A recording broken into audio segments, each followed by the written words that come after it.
وين 82 مليون بشهر؟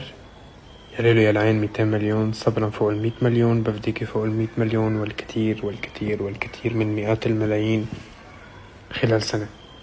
وعدكم انه يكون صيف المليار، وصار صيف المليار.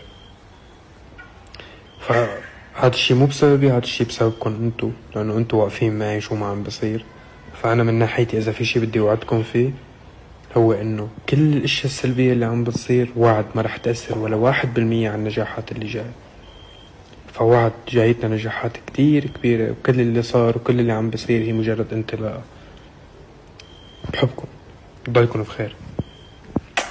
تعرفوا صرت متعود بعد كل فترة صعبة بتمر علينا تذكروا قبل الجوي أوردز، وتذكروا وقت صبرا، وتذكروا قبل بيلبورد أرابيا، وتذكروا قبل أي نجاح كبير مرينا فيه شو كانت في فترة صعبة علينا، بس نتخطاه وبعدها بوم نجاح كبير. ليه؟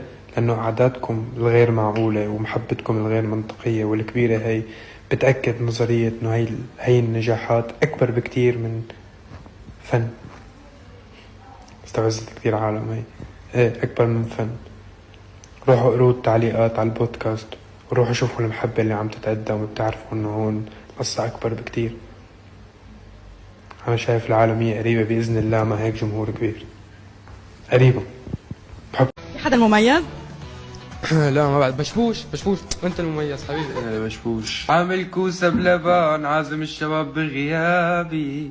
هلا بتجي لعندي امي بتقلي لك لهلك يا امو، ليش هيك عم بقولوا لك غليظ؟ بنون يا امي والله هن بيحبوني، بس هن هيك بيحكوا. شلون تصدق انه انتو بتحبوني؟